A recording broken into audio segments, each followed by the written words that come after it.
দেন দেন, আপনি দেন।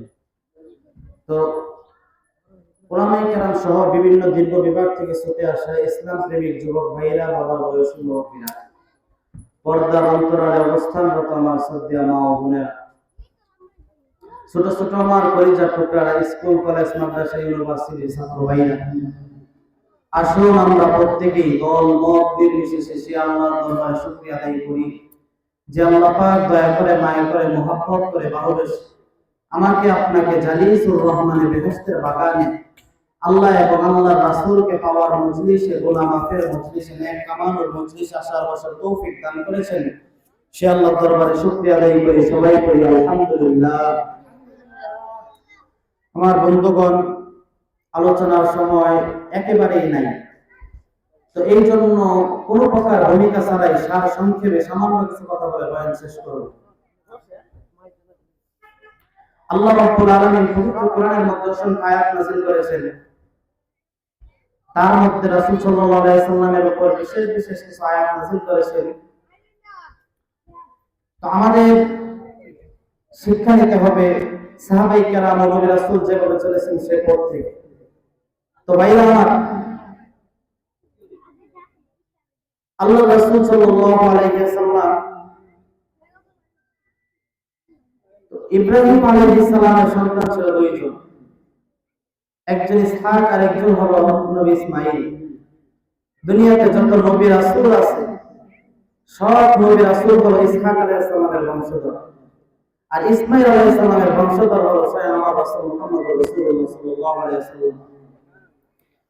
তো একদিন ইব্রাহিম আলাইহিস সালাম তার বাবা বললেন, বাবা আসো যায় আমরা মেলায় যাব।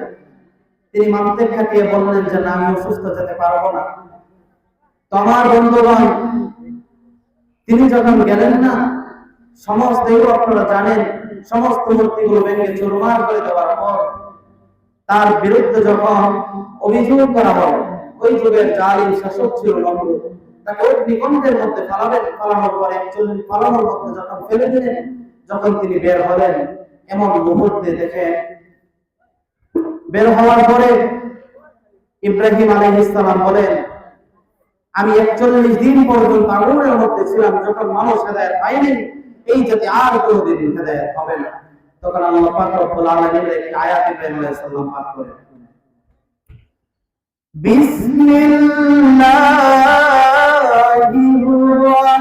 রাহমানির রাহিম,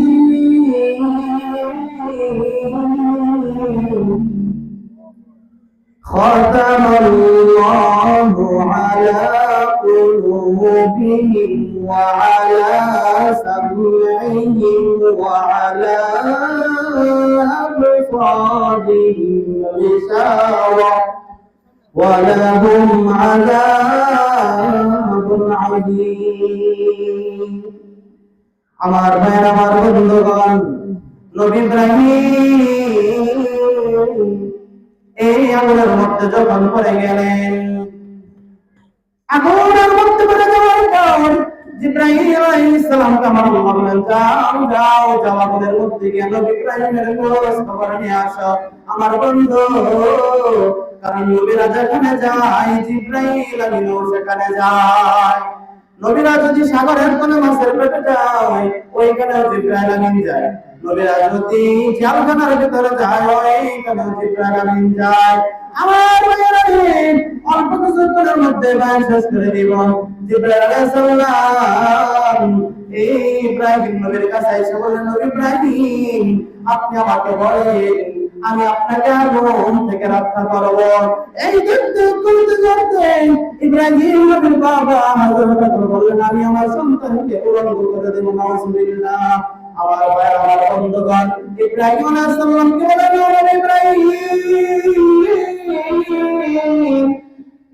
আপনি খালি বলেন, আমি আপনাকে রক্ষা করব। ইব্রাহিম আলাইহিস সালাম বলেন, ইব্রাহিম, আমি জাহান্নামের মধ্যে পড়েছি, এটা আমার মাওলা দেখতেছে কিনা? বলে আমার আল্লাহ সবই দেখেন। বলে আমার আল্লাহ যদি আমি নবী ইব্রাহিমের আগুনে পোড়ানো হইতে খুশি হয়, আমি নবী ইব্রাহিম আল্লাহকে খুশি করার জন্য আমার পুরো জীবনকে বিসর্জন দিয়ে দিতে পারবো। আমার ভাই, ইব্রাহিম আলাইহিস সালাম বলেন, এই যদি যখন হেদায়েত হয় না, কারণ 41 দিন পর্যন্ত আগুনে থাকার পর সুস্থ অবস্থায় বের হয়ে আসতে পারছেন, আমি আর এই শহরে থাকবো না, আমি মিশরের দিকে চলে যাব। তখন মিশরের দিকে চলে যাবেন আর একটি আয়াত পাঠ করলেন, রব্বি হাবলি মিনাস সালিহিন, আল্লাহ গো তুমি আমাকে একটা নেককার সন্তান দাও। আল্লাহ রাব্বুল আলামিন উক্ত আয়াতের জবাবে বলেন, ফাবাশশারনাহু বিগুলামিন হালিম। আদম ইব্রাহিম, আমার সন্তান আপনি চেয়েছেন, যেই সন্তান আপনি দুনিয়ার থেকে চলে যাওয়ার পর নেতৃত্ব দিতে পারে, আপনি টেনশন করেন না। ফাবাশশারনাহু বিগুলামিন হালিম, আমি আল্লাহ রাব্বুল আলামিন দরবেশীল পুত্রের সুসংবাদ দিয়ে দিলাম। আমার ভাই, আমার বন্ধুগণ, ছেলেটা দেখতে করতে করতে 12 বছর, 13 বছর, 14 বছর বয়সে যখন উপনীত হয়, আল্লাহ স্বপ্নে দেখালেন, ইব্রাহিম আমি চাই তোমার সব থেকে প্রিয় জিনিস, সব থেকে মহব্বতের জিনিসটা আমি আল্লাহর রাস্তায় কুরবানি করে দাও। আমার ভাইয়েরা, নবী ইব্রাহিম এই স্বপ্ন দেখার পর কয়েকদিন বকরি জবাই করলেন, ও জবাই করলেন। আল্লাহ আবার স্বপ্ন দেখা, ইব্রাহিম আমি চাই তোমার সব থেকে প্রিয় জিনিসটা আমি আল্লাহর রাস্তায় কুরবানি দিয়ে দাও। আবার নবী ইব্রাহিম ও জবাই দেয়। আল্লাহ আবার স্বপ্ন দেখা, ইব্রাহিম তোমার প্রিয় জিনিসটা কুরবানি দাও। ইব্রাহিম আলাইহিস সালাম চিন্তা করে দেখলেন, এই পৃথিবীতে আমার সন্তান থেকে আপন কেউ নাই, আমার ভাইয়া ছেলেটাকে কুরবানি দিবেন। এটা জানার আগে আমার আপনার একবার নবীর সাথে পরিবার বলেন, লাউলা বিকামালিহি কাশাফাত তুজা বিজামালি হাসনাত জামিউস সালিহিন সাল্লু আলাইহি ওয়া আলিহি। নবী প্রেমে যার দিল ভাই, এই দুনিয়ায় কাঁদবে না,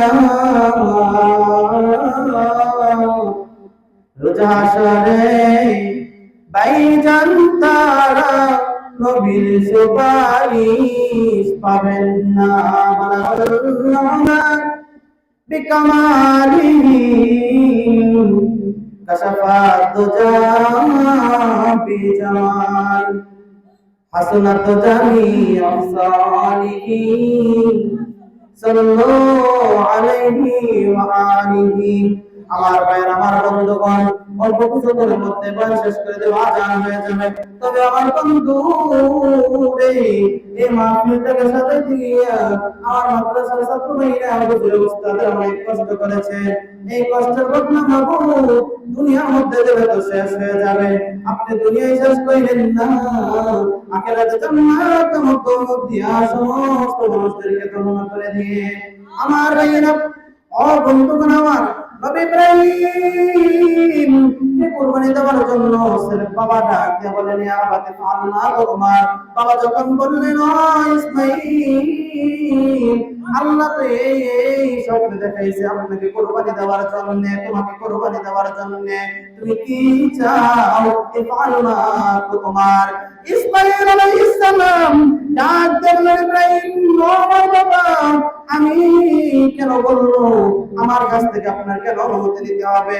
আপনি তো একজন পয়গম্বর। নবী ইব্রাহিম আপনি 2 সন্তান দুনিয়াতে প্রসব করেছেন, জন্ম দিয়েছেন। একজন সন্তান ইসহাক, আর একজন সন্তান হইলাম আমি। ইসহাক নবীর যত নবী দুনিয়াতে আসছেন, সমস্ত নবীর বংশের সাথে ওনার বংশের মিল আছে, কিন্তু ইসমাঈল আলাইহিস সালামের বংশের সাথে কোনো নবীর মিল নাই। স্বয়ং আমার রাসূল মুহাম্মদুর রাসূলুল্লাহ সাল্লাল্লাহু আলাইহি ওয়াসাল্লামের মিল আছে। আমার ভাইরা, ছেলেটাকে নিয়া যখন কুরবানি দিবেন, যেমন বলতে বলেন, সাতাজিদুনি ইনশাআল্লাহু মিনাস সাবিরিন। ও ইসমাঈল, তোমাকে আমি কুরবানি দিব। ছেলে বললেন, ও বাবা, দুনিয়ার সাধারণ কোনো মানুষ আমাকে মনে করেন না, ইনশাআল্লাহ আপনি আমাকে দরজশীলদের অন্তর্ভুক্ত পাইবেন। আমার ভাইরা, আল্লাহ পাকের কাছে দোয়া করি, আল্লাহ এই মাহফিলটাকে কবুল করে নিও। আগামী বছর আরো বড় পরিসরে তুমি কবুল মঞ্জুর করে নিও, আমিন। আমার ভাই, গত বছরে এই মুহূর্তে আমি এখানে বয়ান করেছিলাম। আমার বন্ধুগণ, এই মাহফিলটাকে সাজাইতে গিয়া আমার অনেক যুবক বন্ধুরা আছেন যারা দুপুরে খানাটাও পর্যন্ত খান নাই। তো এই মাহফিল যারা কষ্ট করেছেন, আমার ছাত্র ভাইরা সহ, বিশেষ করে আমার উস্তাদ মাওলানা রফিক সাহেব এবং আমার উস্তাদ কিবরিয়া হুজুর, ওনারা অনেক কষ্টের পরে আজ এই প্রতিষ্ঠানের এই অবস্থা। আমি দোয়া করি আল্লাহ এই প্রতিষ্ঠানকে আপনি দাওরায়ে হাদিস পর্যন্ত কবুল করেন। সবাই বলেন আমিন। ওয়া আখিরু দাওয়ানা আলহামদুলিল্লাহি রাব্বিল আলামিন। আসসালামু আলাইকুম ওয়া রাহমাতুল্লাহি ওয়া বারাকাতুহু।